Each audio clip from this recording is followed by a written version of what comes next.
이를 토대로 상해 후유장애 보험금을 수령하는 데 성공을 했습니다.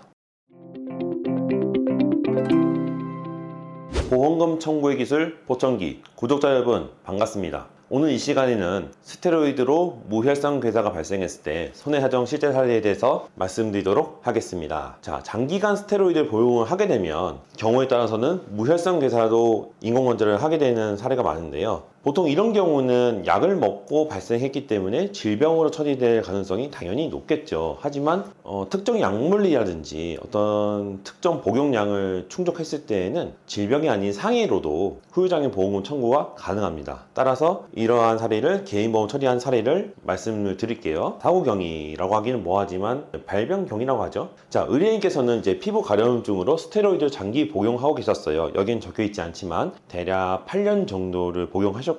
그래서인지 이제 맨날 피부가 가렵다고 긁어대시던 분이었는데, 근데 이분이 약을 복용하고 몇 년 있다가 갑자기 무혈성 괴사가 찾아옵니다. 스테로이드 장기 복용 무혈성 괴사 찾아오게 되니까 어떻게 되냐? 지난해 고관절 무혈성 괴사, 양쪽 고관절에 무혈성 괴사가 발생해서 2018년에는 좌측을 수술했고요. 2020년에는 우측 고관절을 수술하게 됩니다. 그러니까 양쪽에 인공관절이 된 거죠. 그래서 이렇게 굉장히 힘들게 사시는 분인데 혹시 이런 걸로도 보험금 청구는 가능하냐라는 문의를 해주셨고, 저희가 이 사건을 맡게 돼서 서류를 검토했습니다. 해당 사건을 보시면요, 이제 스테로이드 장기 복용을 했어. 그래서 무혈성 괴사가 발생을 했고 인공관절 수술을 했어. 그렇게 되면은 아까 말씀드린 것처럼 상해로 인한 후유장애 보험금을 청구를 할 수 있게 됩니다. 근데 그렇게 하려면 뭘 해야 되느냐? 이 빨간 글씨처럼 이 스테로이드 복용에서 정말 무혈성 괴사가 왔는지 입증해야 보험금을 청구를 할 수 있습니다. 따라서 저희는 이 점을 최우선 염두에 두고 사건을 진행했습니다. 인공관절이 보통 여기 들어가거든요.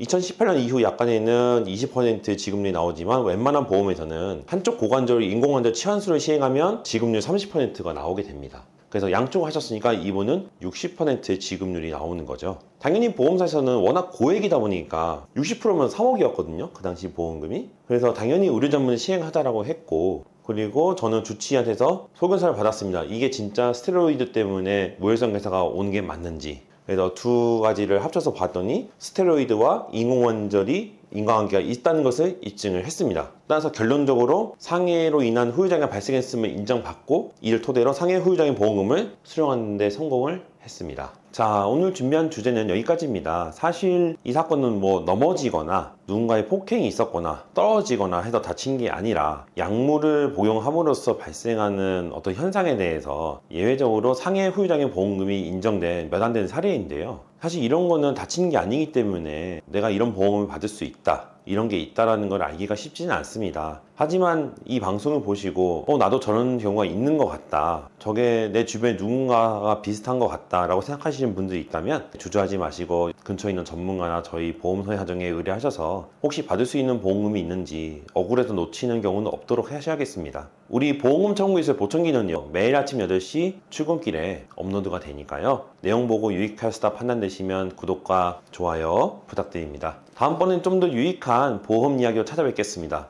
구독자 여러분 감사합니다.